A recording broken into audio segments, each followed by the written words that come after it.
So to kick us off, my name is Andrea Feita. I work at WHO headquarters. I'm in the Regulatory Systems Strengthening team, focal point for medical devices, and also for the Coalition of Interested Parties Network. Let me just share my screen and we can get started.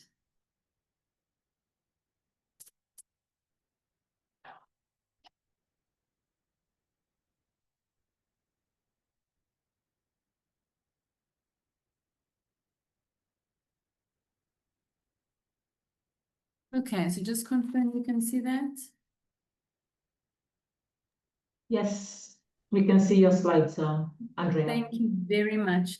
So the first session today is about the development and structure of the GBT plus medical devices. And to start off with, you know, there were quite a large number of tools that were available and that were being used.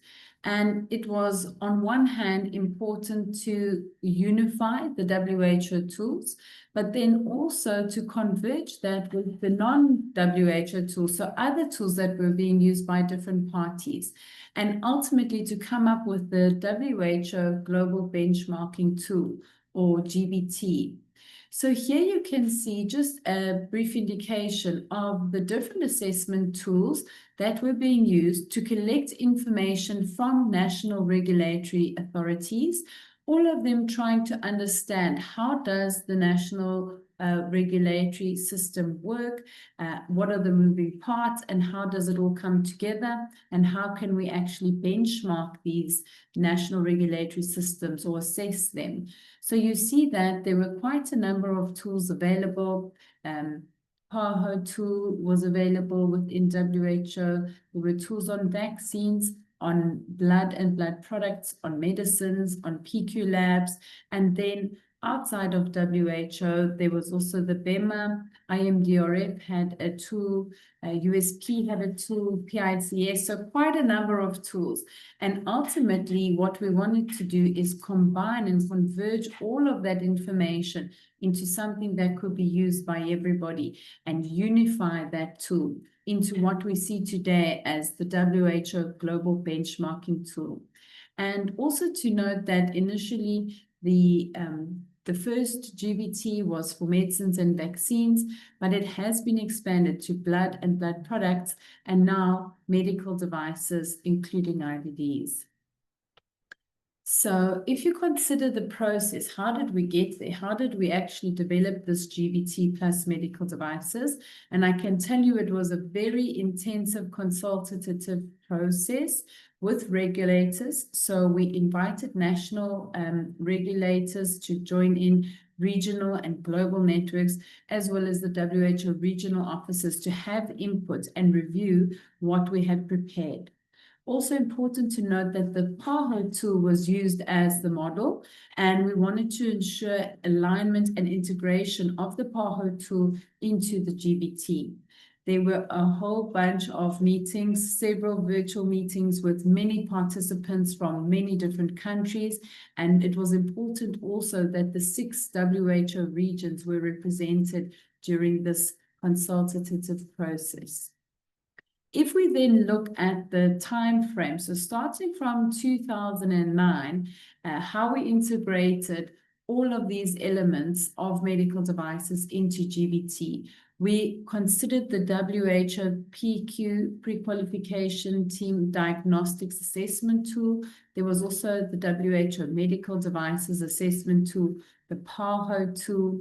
We had our first medical devices expert group meeting in 2015, we met with PAHO experts to try unify the WHO and PAHO tools. We had a second expert group meeting in 2016. And so you see there was quite a lot of activity where we tried to also publish the Global Model Regulatory Framework for Medical Devices. The first version was published in January 2017, and we did a mapping exercise where we mapped the GBT or draft GBT versus the PAHO medical devices tool. Also, we had to test the GBT for medical devices, and pilot activities were also performed in the testing of the GBT plus medical devices.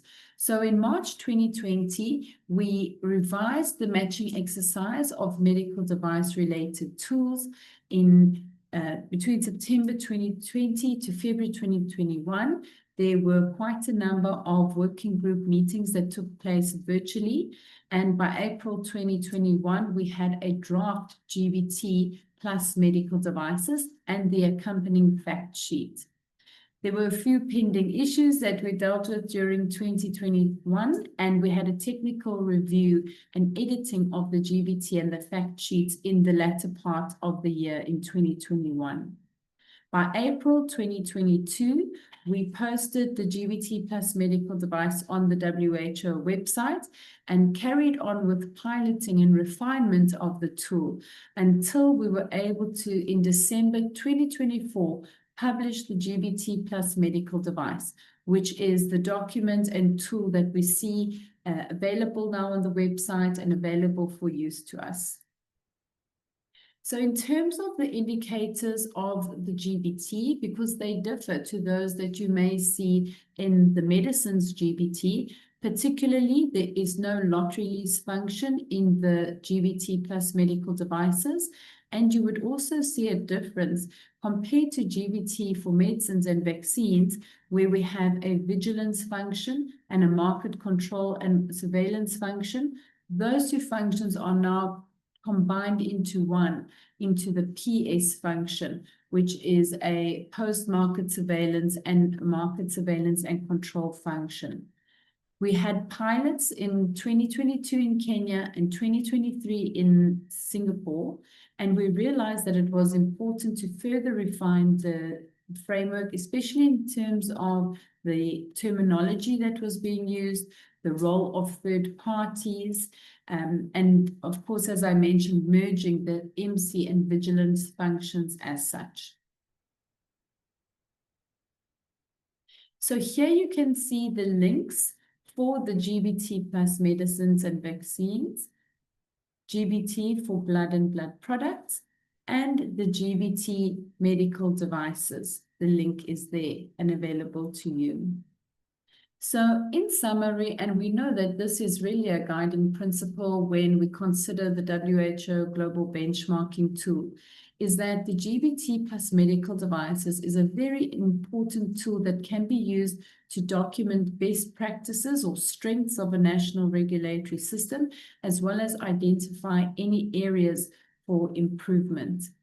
We have seen a very big interest from countries and stakeholders, including the call for the listing of maturity level 3 and maturity level 4 national regulatory authorities, and of course moving onwards to what we call WLA for medical devices, WHO listed authorities for medical devices.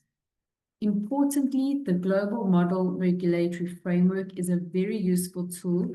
So if you have not yet started regulating medical devices, or you are in those initial phases, it's great to reflect upon the GMRF, which can guide you in implementation of the institutional developed plans following the rollout of the GBT plus medical devices. For those of you who may not be familiar, when we do a benchmarking activity and we identify areas of improvement, we document those recommendations as IDPs, institutional development plans. So the IDPs really form the basis upon which national regulatory authorities can have a listing of those areas that need to be addressed and be able to prioritize implementation of IDPs. Another important factor is the element of regulatory reliance, because this is very central for the successful rollout of the GBT plus medical devices and the GMRF. And I think it's also a great opportunity for regulators of medical devices globally and certainly in the region of the Americas. So if we consider the structure of the global benchmarking tool, you have to consider the hierarchy, and we have got different regulatory functions. So in terms of the GBT plus medical devices, we have got the 8 functions. So here you can see them listed: the national regulatory system, market authorization, licensing, regulatory inspection, laboratory testing, clinical trials oversight, and the PS function. Under each one of these functions, there are a number of indicators which are specific to different categories, either legal provisions, organization and governance, policy and strategic planning, transparency, quality and risk management systems. There's also a very big focus on the regulatory processes and the standard operating procedures that you have in place, as well as the resources that are required to fulfill the regulatory mandate.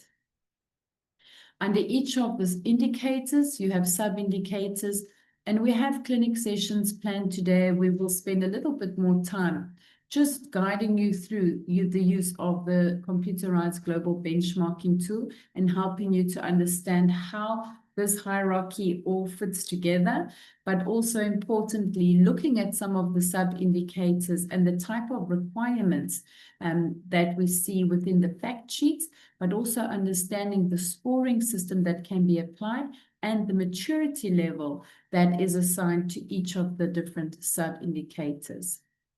So in terms of the categories of indicators, there are a number of cross-cutting topics, and we do see that elements such as organization and governance, the number of human resources, training, transparency, these are all cross-cutting topics that we would see appearing in each of the regulatory functions. Yesterday, I did reflect upon the model that was used, so the ISO 9004, that was used to inform the development of the maturity levels from ML1 to ML4. And it is our goal to have a ML3 achieved by national regulatory systems, whereby those systems are considered to be stable, well-functioning, and integrated. Each sub-indicator is linked to a specific maturity level. We see that the legal provisions are linked to maturity level 1, regulations to maturity levels 2, guidelines, processes, and resources to maturity level 3. And in terms of maturity level 4, these are areas of continuous improvement, looking at the performance of the regulatory authority, transparency, and communication. All throughout the GBT plus medical devices, there's a very big emphasis on implementation of good regulatory practice, good governance, transparency, and having a robust quality management system in place within the national regulatory system. So there are some updated figures here in terms of, for each of the regulatory functions, how many sub-indicators you would find, and the grand total is 250 sub-indicators. Remember, you cannot achieve maturity level 3 unless all of the maturity level 1 and all of the maturity level 2 sub-indicators are implemented, as well as a percentage of the maturity level 3 sub-indicators. So a regulatory authority is ML3 when all regulatory functions meet this maturity level. Then lastly, just to look at the layout of the fact sheet, and this is built within the tool, you will see the requirements of the sub-indicator, which maturity level that is linked to, and there's a full description of the scope of that sub-indicator, what the requirements are, what is the objective, references there, the rating scale, how you can score the sub-indicator, as well as limitations and remarks. So I'll stop here for the moment and hand over to my colleague, Ala, who will take us through some important points in terms of using the computerized global benchmarking tool. So Ala, over to you, please. Okay. Hello, everyone. My name is Ala Magdi, and I will present the cGBT and the SharePoint as well. So I will share my screen.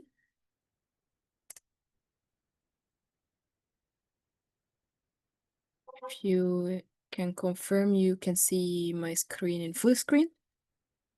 Yes, we can. Perfect. Okay.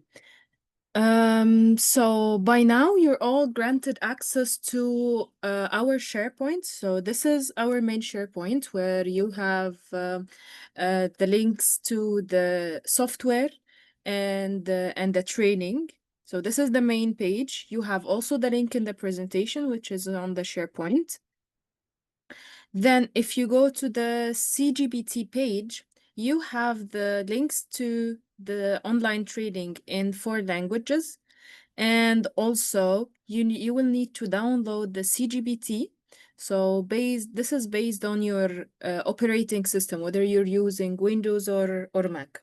You will need to click here, it will download automatically and then unzip the file and then install it.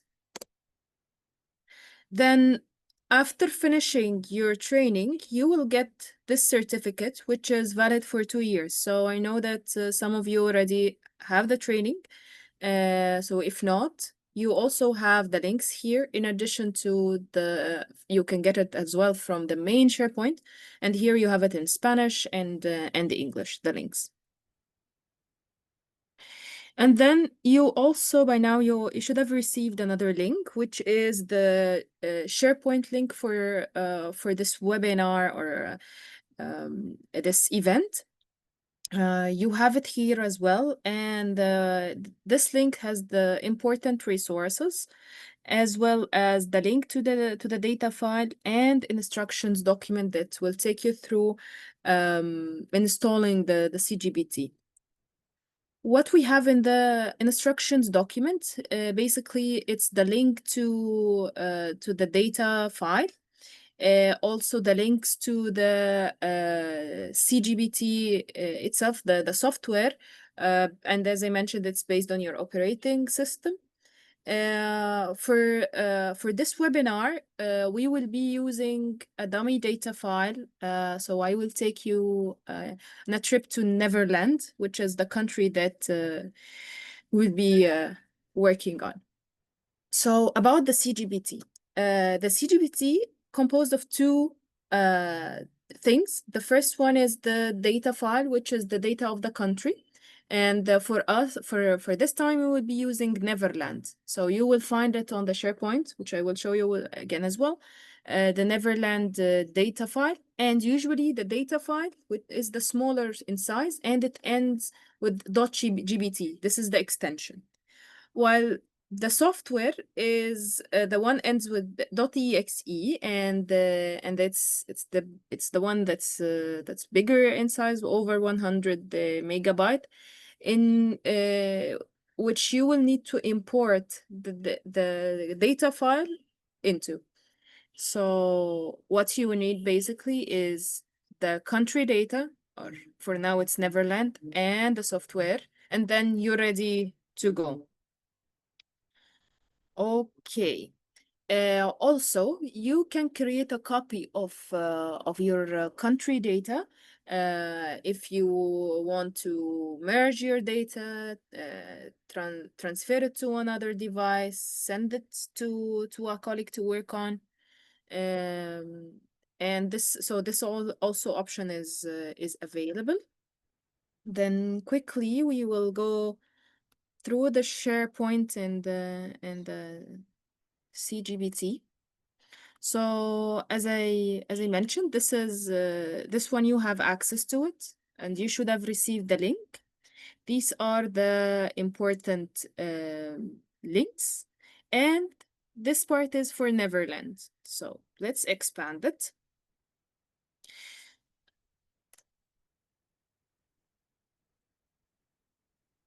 Okay. As per the instructions, you will need to download Neverland first. And then this is walking through how to install the cGBT itself. And once you install the cGBT, you should have the following view. So let me open it.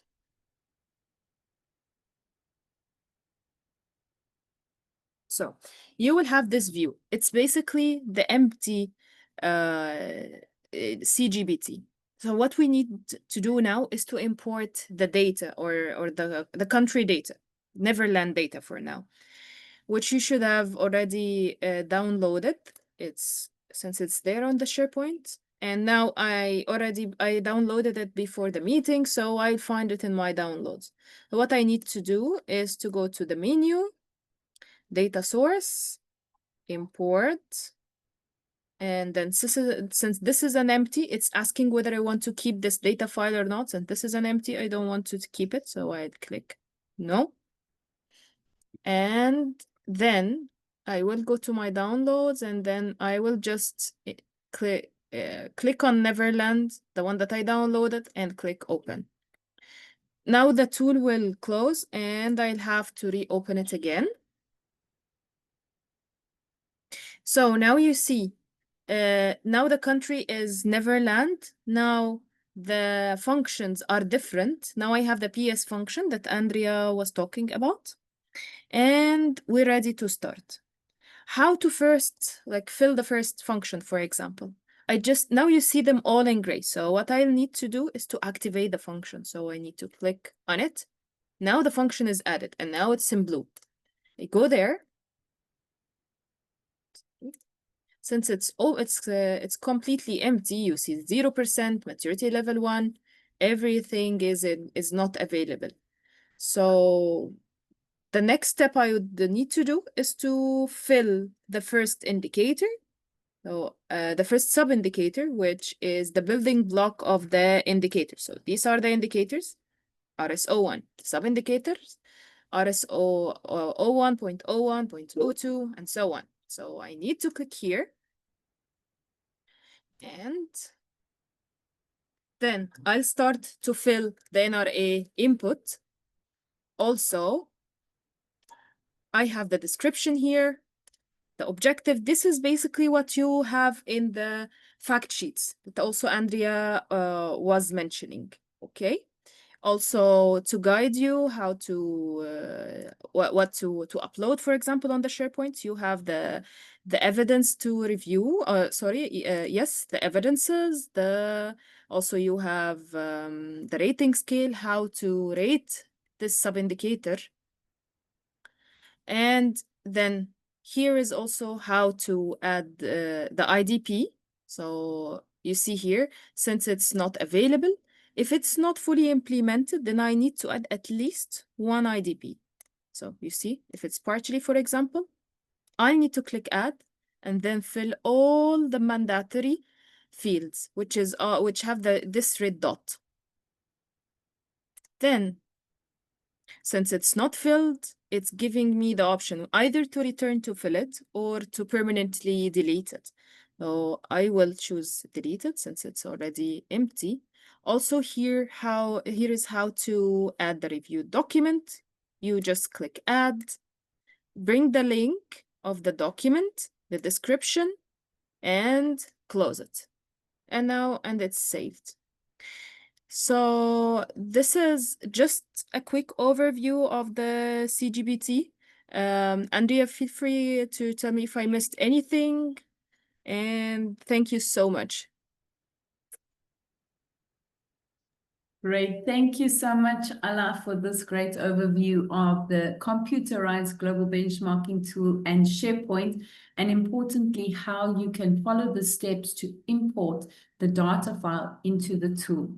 Next, we'll go over to Agnes, and she's going to give us a practical demonstration of how to use the computerized global benchmarking tool with a particular focus on the national regulatory system function. So Agnes, over to you. Thank you. Thank you very much, Andrea. Good morning, friends and colleagues. For those who are joining for the first time today, my name is Agnes Sita-Kijo. I work at the WHO headquarters in the Regulatory and Safety Unit in a team called Facilitated Products Introduction Team. And I was responsible for the review of the Global Model Regulatory Framework, but also participated in the development of the sub-indicators for the GBT+ medical devices. So I think now it's a good time, after listening to Allah's presentation, is a good time for us now to get our hands moving. So if you already imported your data file from Netherlands, you should be able to have this on your computer. So I'm not so sure how many are already at this particular stage, but I believe most of us have been able to successfully import, first of all, download the tool, but also import the data file for our country, Netherlands. So I will be demonstrating, and I would really kindly request that everybody to go with me, to be on your computer and to navigate through the National Regulatory Systems function while I'm demonstrating how to address some of the issues which are very specific, or sub-indicators which are very specific to medical devices and IVDs. So to begin with this clinic, and my responsibility is RA. So there are different functions here in which Andrea and other colleagues will present on the other functions. So my focus is the National Regulatory Systems function. So I will double click to open. So when you open the National Regulatory Systems function, you will see around 10 indicators. So RS has 10 indicators, but within individual indicators, there are a number of sub-indicators that you will need to complete all of them. When you finish addressing all the sub-indicators, it will give you an idea of the status of the regulatory systems function in your organization. If you don't address any of the sub-indicators, it would give you a wrong report in terms of where you are and the maturity level where you are, but also you will not get the correct picture in terms of the institutional development plans, but also the required support that through the CIP or through the WHO, you will be able to benefit. So very important that you address each and every sub-indicator in each and every indicator in the respective function. So in order to just to demonstrate some few how to fill in, how to navigate through the individual sub-indicators, Allah has already demonstrated a little bit.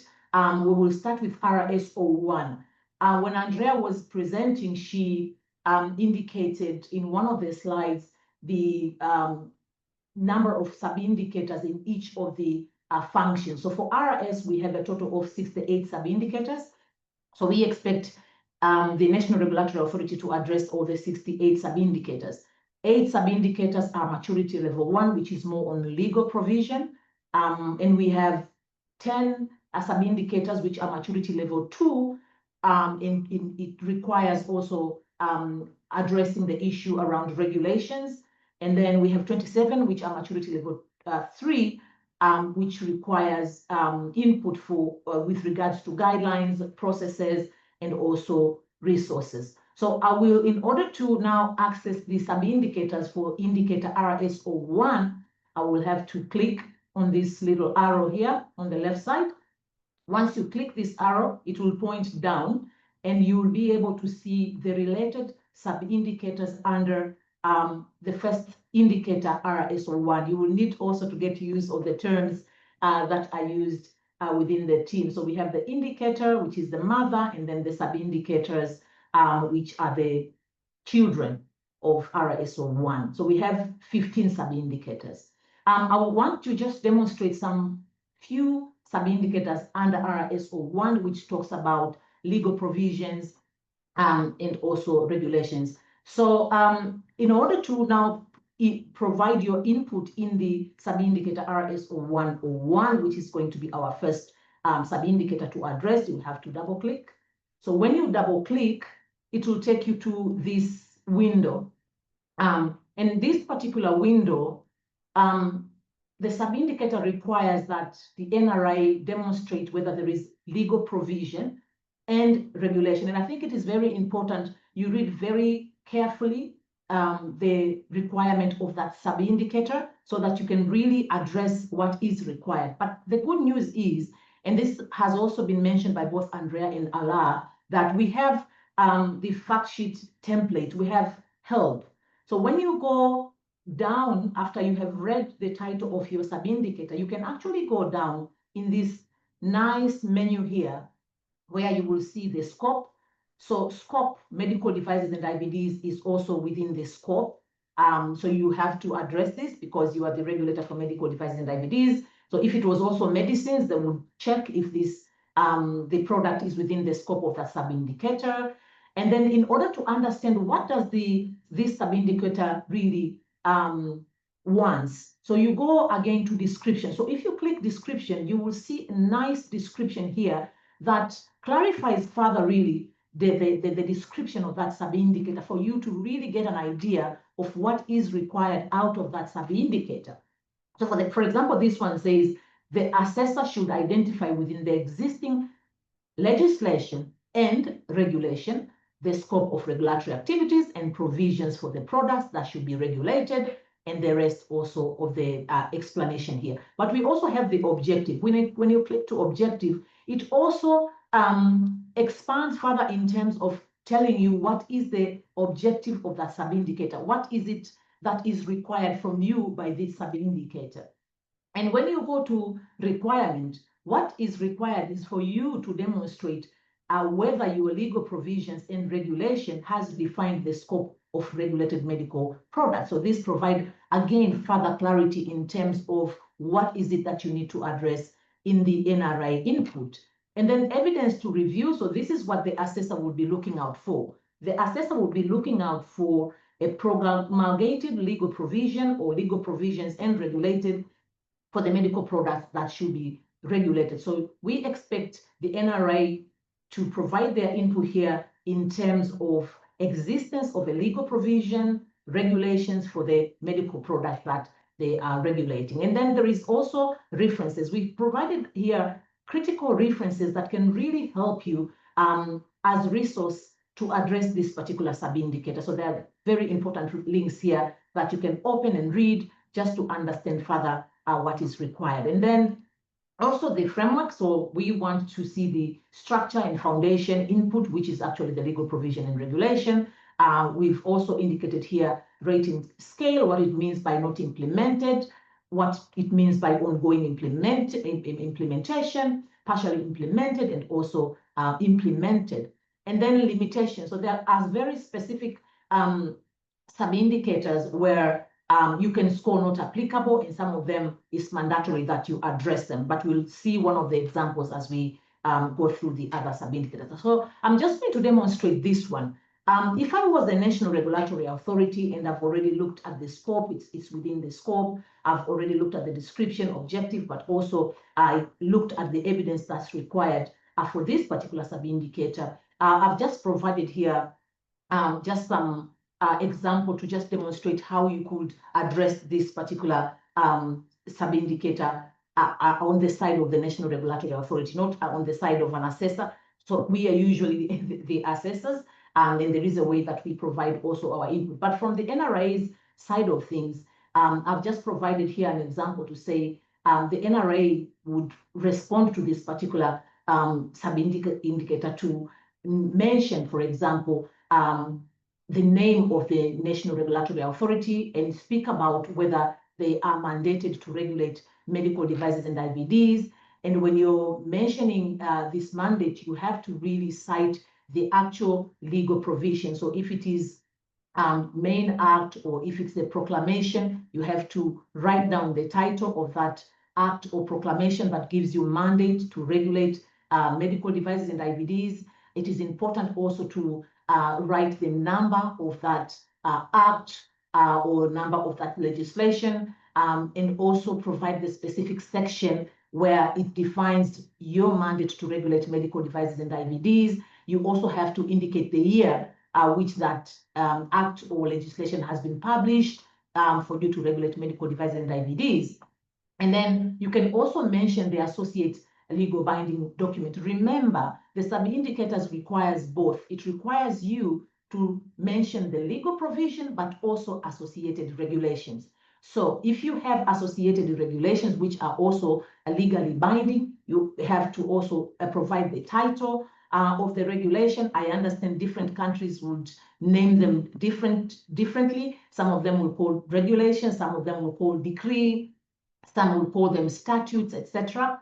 Some of them even call them guidelines, but they are legally binding. So very important that you specify the type of regulation that you have, or any other legally binding document associated with regulation of medical devices, addressing the title, the number, the year of publication, and of course citing the respective sections that gives you the mandate or scope to regulate medical devices. But also very important to mention the definition, because this is where you're supposed to make sure that the legal provisions and regulations have clearly defined medical devices and IVDs so that you can have clarity in the scope. And what we require here really is to see whether there is a definition of medical devices and IVDs, but if it is also a globally harmonized definition. Because if you have a completely different definition, it means you're not in alignment with the others. And one of the purpose of the GBT plus medical devices is also to promote harmonization and convergence as much as possible. So you also have to mention to critically look at the definition, but also see whether it is a globally harmonized definition for both products. It's also very important to indicate if the document is a draft.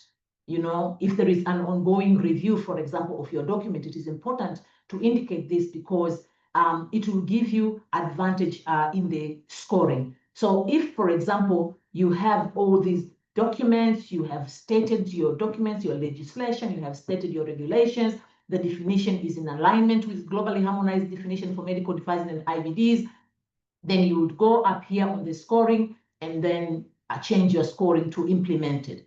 And for example, if there are some of the information that are missing, depending now on the definition of this scoring paths that we have put here, you can either score it whether it's partially implemented or it could be ongoing implementation. But if you score either partially implemented, ongoing implementation, or not implemented, then you have to go down here where Ala was explaining. You have to go down here and create your IDP. I'm not going to go into the IDP because we'll also have to fill, but I think Ala demonstrated. Very important also, as you're filling and providing your evidences on the NRI input, you have to remember also to indicate the evidences that you evidences to support your response. For example, if it is a legislation, we expect for you to add here the legislation that you have, or regulation, or any other document that would support your responses. I know I'm running a little bit behind time. I will have now to move to another sub-indicator.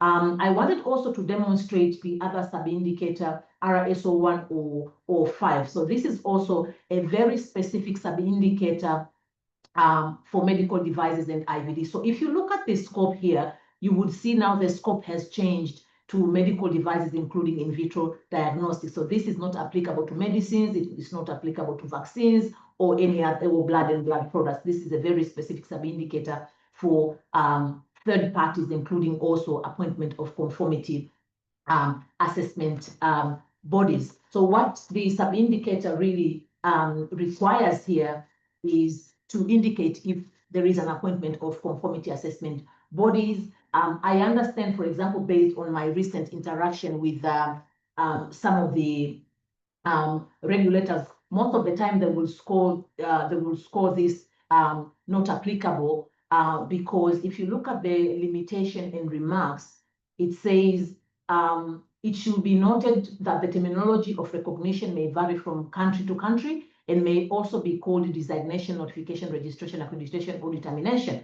In some jurisdictions, no third parties are possibly contributing to the regulation and regulatory oversight of the medical devices, including IVDs. Rather, all regulatory activities are undertaken by the NRI. In such cases, the sub-indicator can be scored not applicable. So this is one of the peculiar sub-indicators where you can actually score not applicable if all the regulatory functions are fully conducted by the NRIs. But I also want you to be very careful when you're providing your NRA input, not just to quickly write not applicable. I think it is also important to assess yourself whether there is capacity internally. So first of all, whether there is this legal provision in your legislation or regulation to allow you at any point of regulation of your regulatory work, you might need to appoint or engage third parties to support your regulatory work.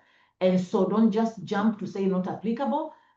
You can indicate, for example, if you do not have any legal provisions or any requirement to allow you appointment of conformity assessment bodies, and then include that clause in your legislation so that at any point you may wish to, engage other bodies to support you in regulatory work, because in most cases, regulatory authorities have less capacity to conduct effectively all the regulatory functions. So instead of just writing not applicable, you really need to critically look at this and see whether at some point you may need to have that activity, and then provide your NRI input to say maybe you will develop, you will review your legislation to include also outsourcing of, appointment of conformity assessment bodies or authorizing third parties to support you in your regulatory work.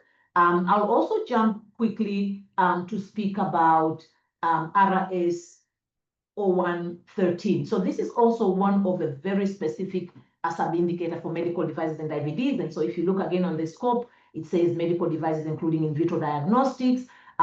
This is also a very interesting sub-indicator where you're required to demonstrate whether your legal provisions or regulation provides for classification or reclassification of medical devices and IVDs. So most people skip this element of reclassification. So you need to go through your legal framework or your legislation, your regulation, your any legally binding document to really assess whether there is a provision that allows you to classify. And when you talk about classification, really, we are looking at adoption of the classification risk classes and also classification rules as recommended by the WHO, but also the IMDRF.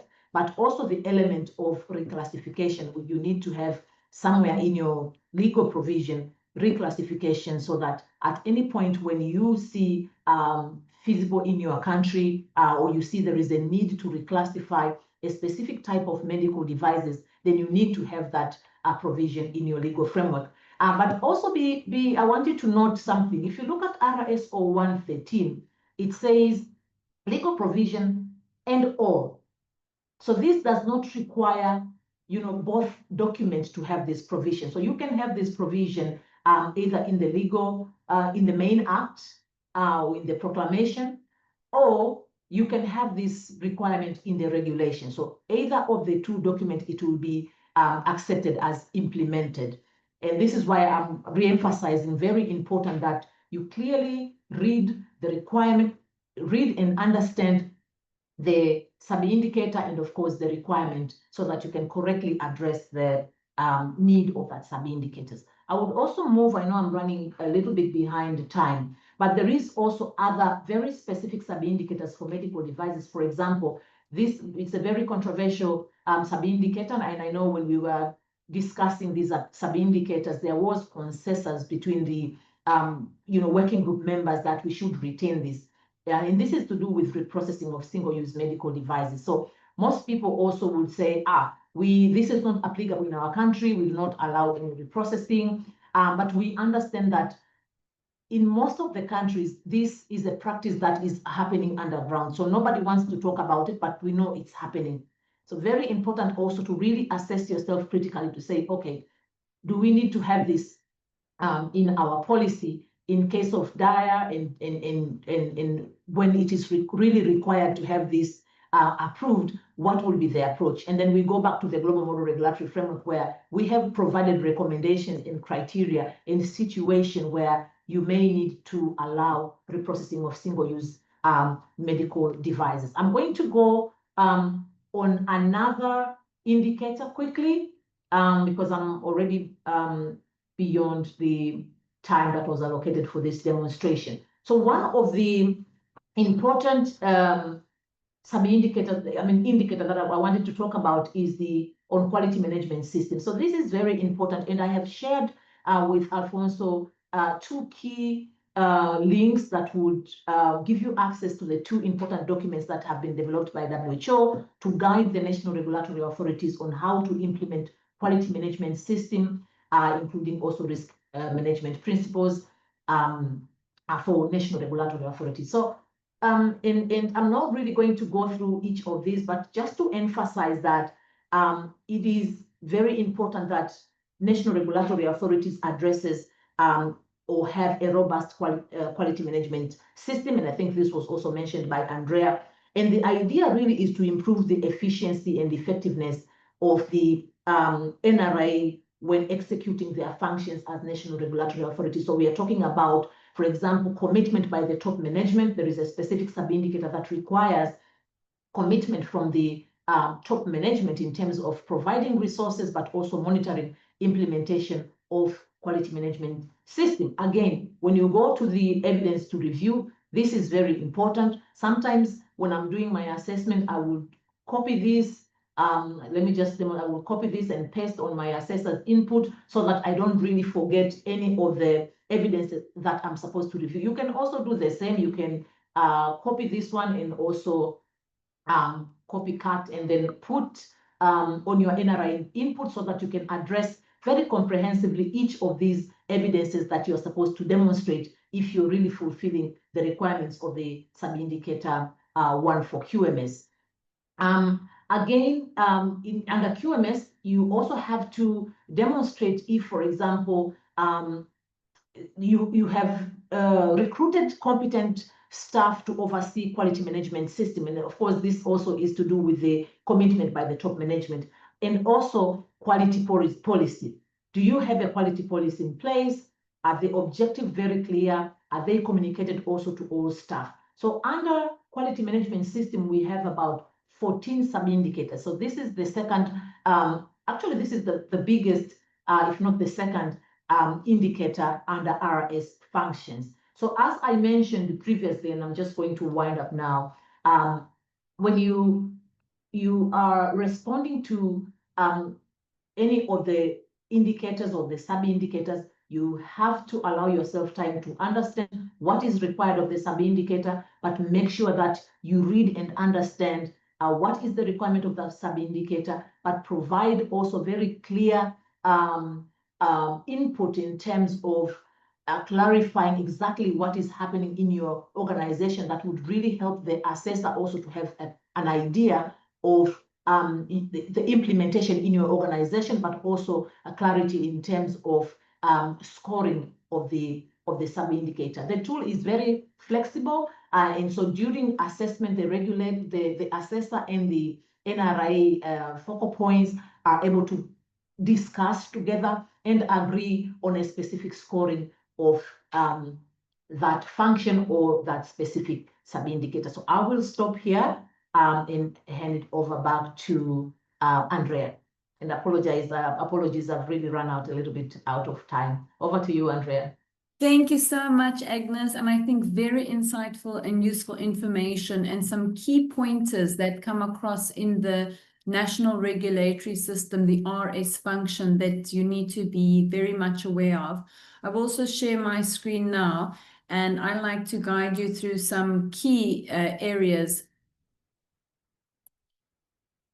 within other functions. So just to mention again, here you see I'm using the Neverland tool. You can see compared to when you have an empty tool and you then import the GBT plus medical device tool, you see that the MC function and the vigilance function are no longer there. They are replaced by this combined PS function. I would like to take a look into licensing of establishments. And I think just to follow on what Agnes had said, here we've got some specific provisions about the procedures for licensing. It's very important here to note that when you as a national regulatory authority issue a license to a medical device establishment, you would be having some kind of information to inform your regulatory decision to issue that license.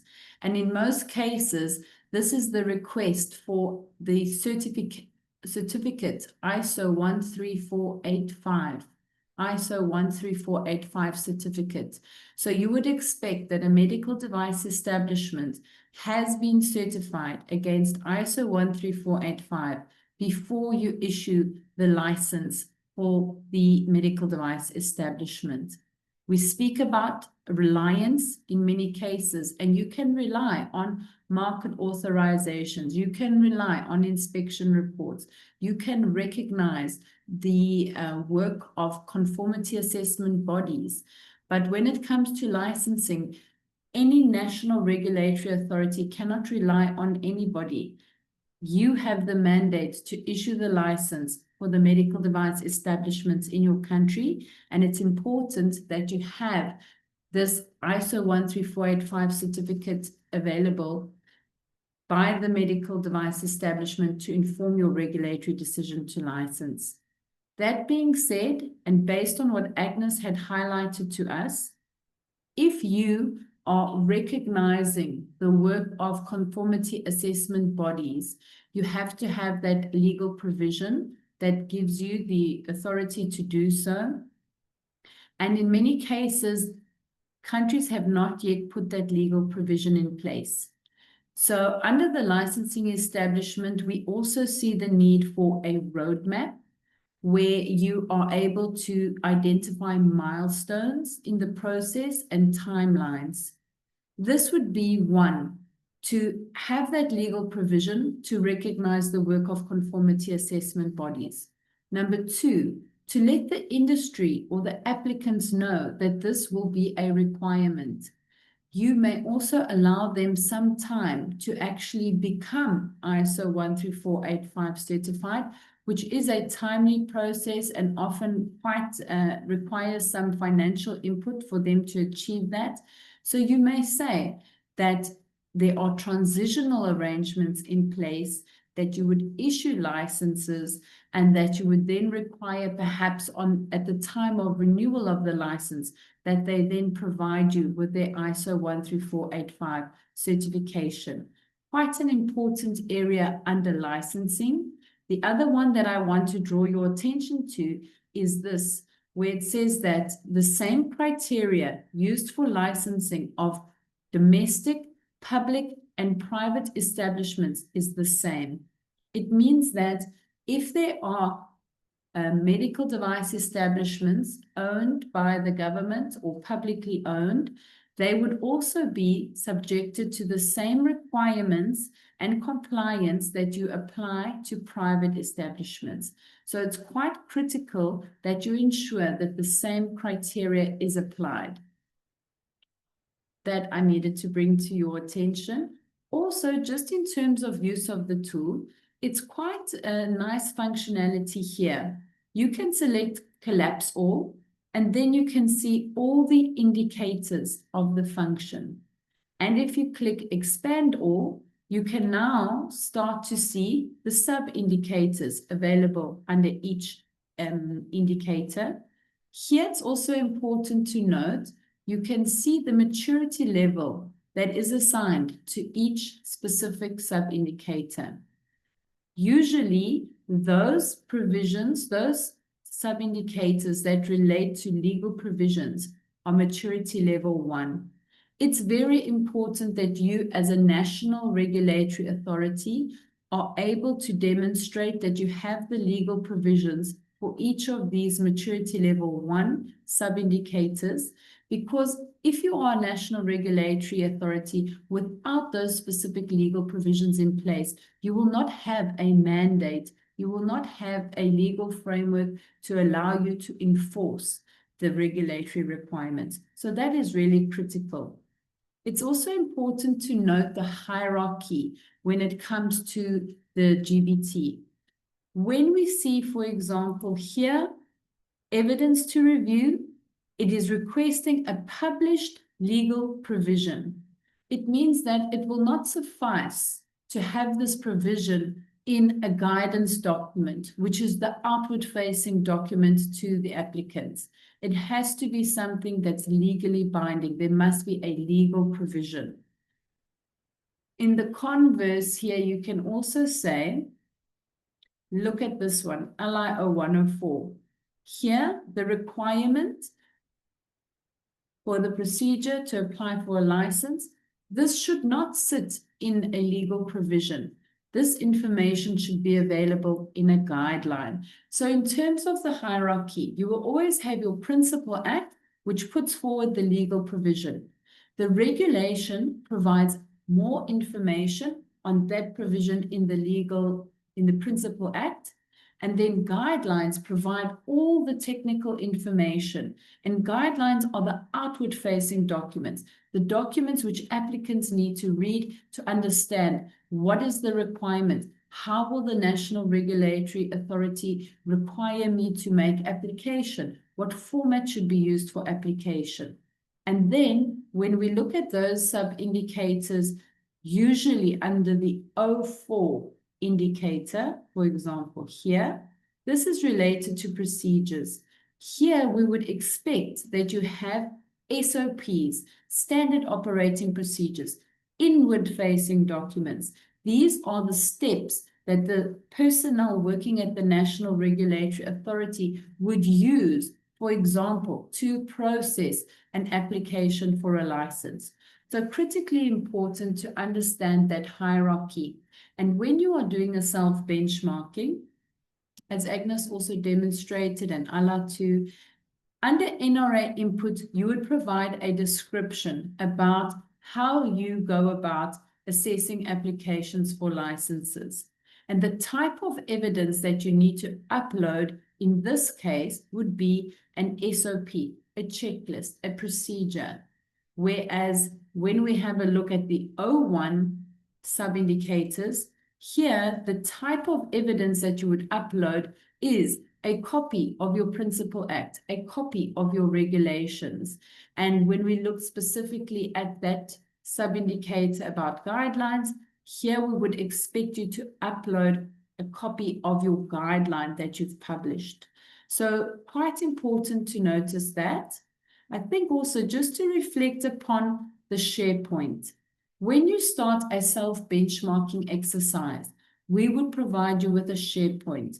The SharePoint has got each of the regulatory functions, tabs for each regulatory function, and you would go and upload evidence into the SharePoint.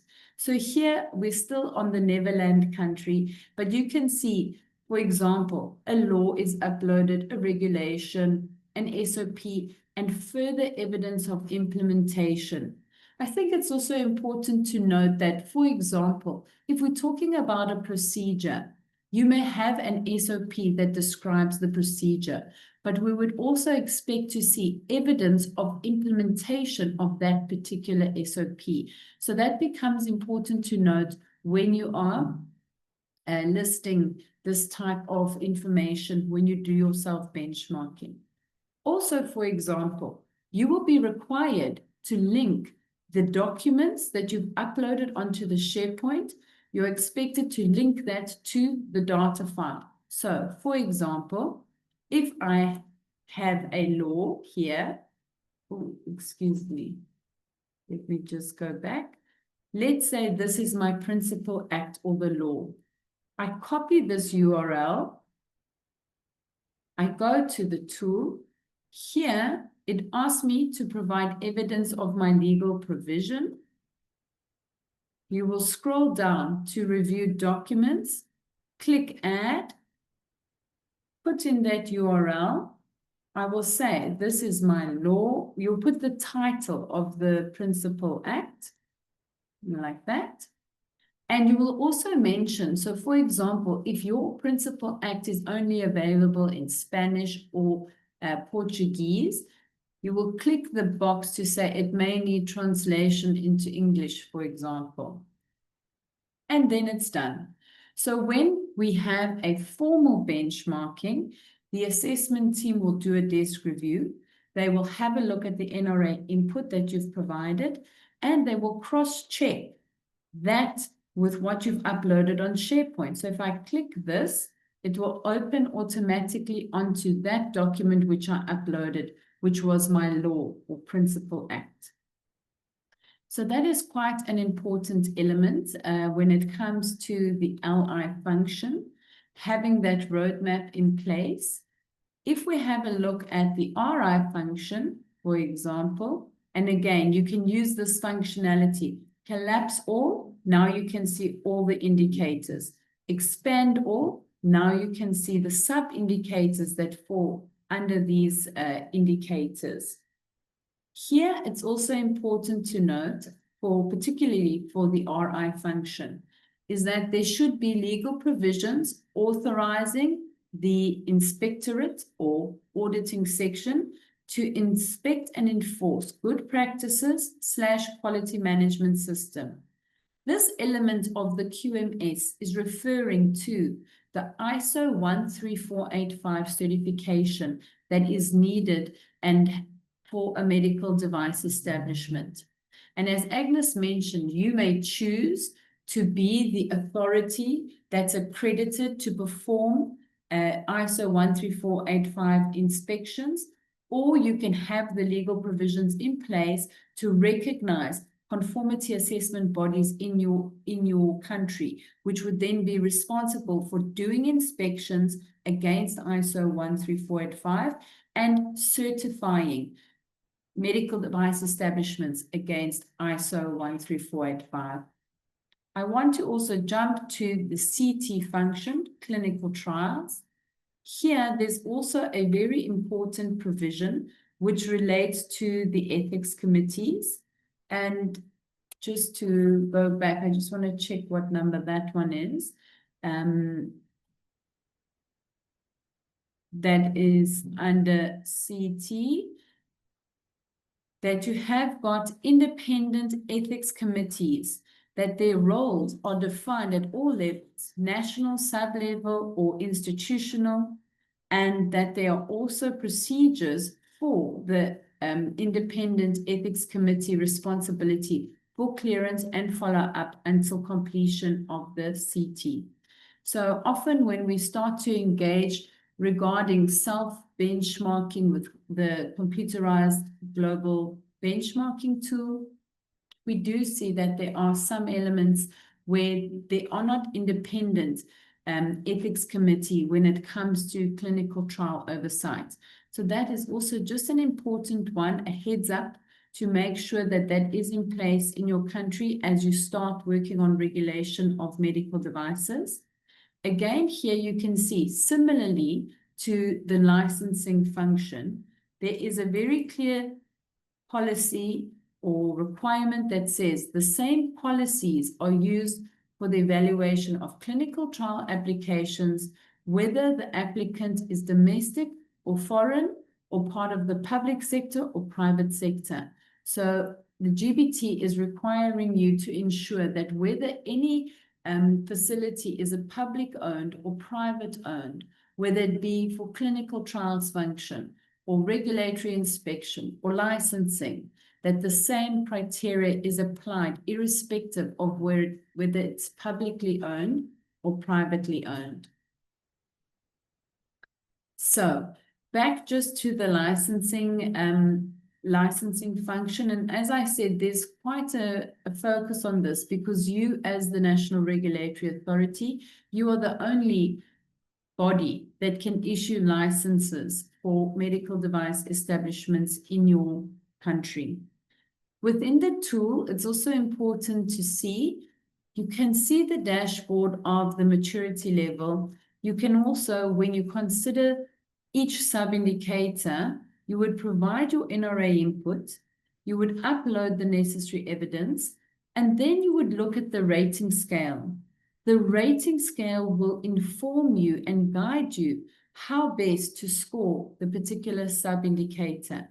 So let's say, for argument's sake, we do have a legal provision that allows licensing throughout the supply chain. We have got evidence, our Principal Act. We state in Section X of the Principal Act, this provision is there.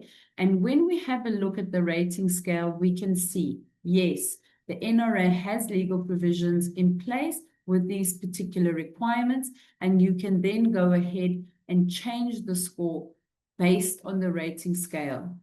When we do self-benchmarking, sometimes we have our rose-tinted glasses on and we believe that what we are doing is very good. And sometimes we see countries giving themselves higher scores than the reality. So I guide you now to say, please always look at the rating scale. Consider the rating scale when deciding on what score you will give for a particular sub-indicator. And you can see, once I've changed the score here, the pie chart changes, and this percentage of IDP implementation will change. So that concludes now just to taking you through the GBT and a few of the functions and highlighting some of the key points under different regulatory functions. Okay, so we've had already, 122 responses, so that's really great. Glad to see everybody engaging and answering the questions. So the first question was, what is the primary purpose of the WHO GBT plus medical device tool? Is it to benchmark national regulatory authorities for medical devices and identify the maturity level? Or is it to issue certificates of conformity for imported medical devices? Or is it to manage international procurement of medical devices? So these are some good questions, some a little bit tricky, but indeed the correct answer here would be the blue, and majority of you have indicated that. And that is to benchmark national regulatory authorities.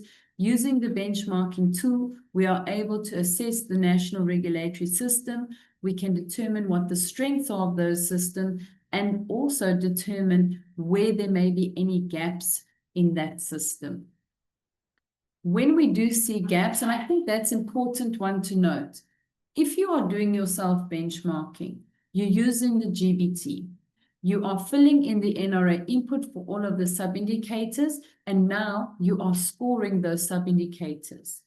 In any time that you select partially implemented, ongoing implementation, or not implemented, you have to create an IDP so that you can document what needs to be done in order for this sub-indicator to be fully implemented. So for example, if there was a requirement that you must have a legal provision and you do not have it, you may score yourself as not implemented. Then you create the IDP that says develop and publish the legal provision. So you see how we see the gap and we develop the IDP to respond to the gap. Very important. The next question, question 2, which IDPs should be prioritized? Should it be IDPs related to legal provisions? Should it be IDPs related to training needs assessment? Or should it be IDPs related to transparency? And this was actually a very tricky question. If you remember one of my slides, I was showing you the different categories that we see within the GBT. So legal provisions is one of the categories. We also saw a category about human resources and capacitating human resources, and another one on transparency and communication. So these categories are very much linked to the maturity levels. So we see that maturity levels for legal provisions are maturity level 1. And usually we have to prioritize and say, let's implement the maturity level 1 sub-indicators first, because these are the foundational building blocks. If we want to achieve ML3, we cannot achieve it unless all ML1 and ML2 sub-indicators are fully implemented. So we must do ML1 first, then ML2, then ML3. So to prioritize, we would look at prioritizing the legal provisions, because also we know it takes quite a lot of time. Once we have drafted legal provisions, often in country, these have to go through to Parliament. Sometimes they're signed off by the President, they move through Cabinet. So it's quite a lengthy process. So it's important to prioritize making sure that any legal provisions that are not in place, that you work on those quickly and get them implemented.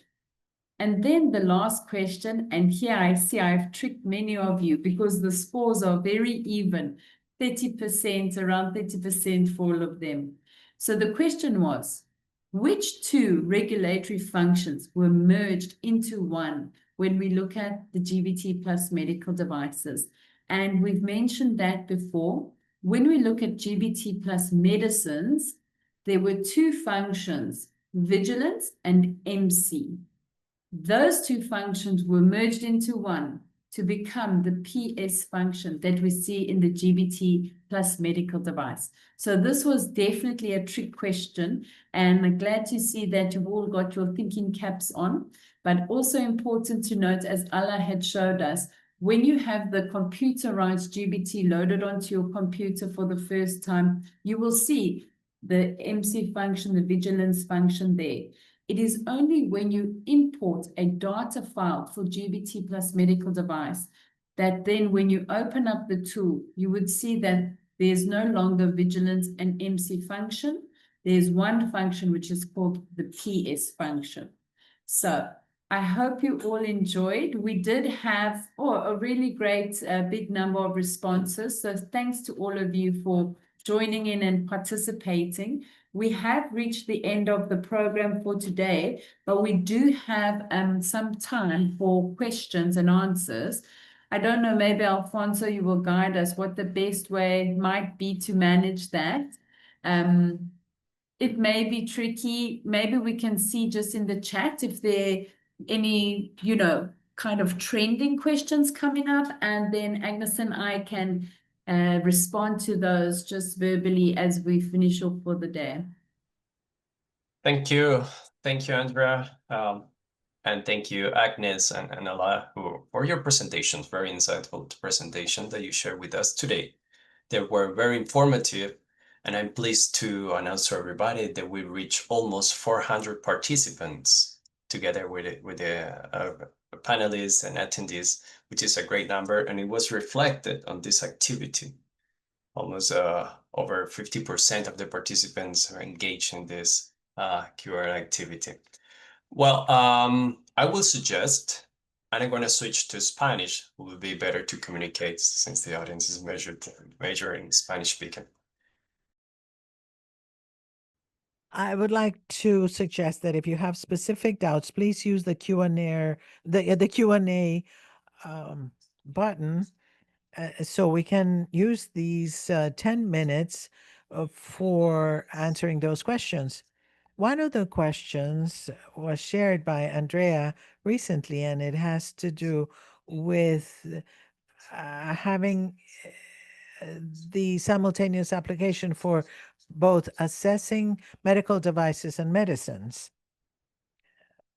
And I'm going to read the questions that have been asked and answered, and maybe you can go there to the Q&A button. Andrea asked, what are the functions that can be externalized? Could we externalize a regulatory inspection for certification procedures for medical devices? Agnes said yes. The regulatory inspection goes in accordance with the assessment and the lab. Another question is what landmarks are relevant to be recorded in an SOP, the standardized procedure. So how do you design or designate something as a landmark or a milestone? I think the question needs to be clarified further. Agnes, I think would you like to comment my previous or this question, please? You may open your mic.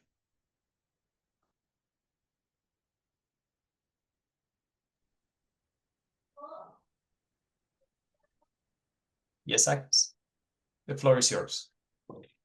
Thank you, Alfonso. So just maybe to expand a little bit on my response on Q&A with regards to some of the functions that can be, I don't like to use the word outsourced, but functions that can be supported by any competent external entities. And I've just cited the three functions, and I wanted to clarify, especially on regulatory inspection. So on regulatory inspection, there are two types of inspections. So one that I was referring to is the quality audit, especially for both for foreign and also local manufacturers. But there is also another type of inspection that is conducted for the purpose of market surveillance, and specifically for the purpose of market surveillance. So this cannot be outsourced, or somebody else cannot do this kind of inspections on your behalf. So I was being very specific in terms of the regulatory audits to manufacturers, especially using the ISO 13485 by a competent body, but also laboratory testing, where in some cases you don't exactly designate. And I would just give an example of HSA Singapore, where testing of all the medical devices and IVDs is conducted by another government agency. They don't conduct inspection to these agents because it's also a government agency, but based on the experience and the capacity that is with this laboratory, they only receive the reports and use it to make any regulatory decision with regards to market authorization or any decision with regards to market samples that have been taken from the market through market surveillance. So just for me to clarify that there is inspection that can be conducted by external bodies, but there are some inspections that will need to be conducted by the NRA, especially on the licensing part of things. But maybe also Andrea may wish to add to that. Thank you. Thank you, Agnes, for compliment. Andrea. Thanks so much. And actually, it just makes me think of quite an important point, is that it's very important for national regulatory authorities to have very clear provisions in terms of reliance recognition. So do you have the legal provision that allows you to rely or recognize? If yes, then what is your policy on that? Countries should be very clear and let also applicants know, who are you going to rely on or recognize? Which countries? Important to state that up front. Also, from an inspection side of things, there's the MD-SAP program. So there are a number of countries who are involved in the MD-SAP program doing inspections that other countries can rely on. But it's important that it's very well stated, who will you rely on, for what, and when. Also to discern between reliance and recognition. Will you recognize this decision of this country that you are, making use of their information? Or will you use that information to inform you when you're making your own regulatory decision? So that's rely on. So we also see sometimes regulatory authorities are struggling with the two different pathways, understanding what are the differences, what is reliance, what is recognition. There is a WHO guidance on good reliance practices that should also be referred to. But whatever you decide as a country, what you're going to do, make sure it's very clear in your policies, in your guidelines. So that's important to take note of. Thank you. Thank you, Andrea, also for complementing that question. Tenemos una siguiente pregunta que veo interesante de Senia Solís. Muchas gracias, Senia. En donde ella consulta, ¿existe una forma de evaluar la vigilancia premercado con la herramienta GBT?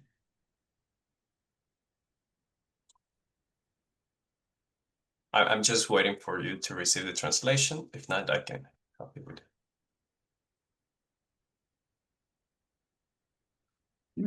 Maybe just to repeat, I think we're not too clear on the question.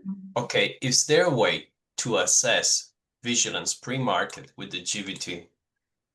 it mentions GBT, but I assume we're talking to GBT plus medical devices. Yes, maybe we can hand over to Anita on that. Anita, do you have some insight in terms of that question?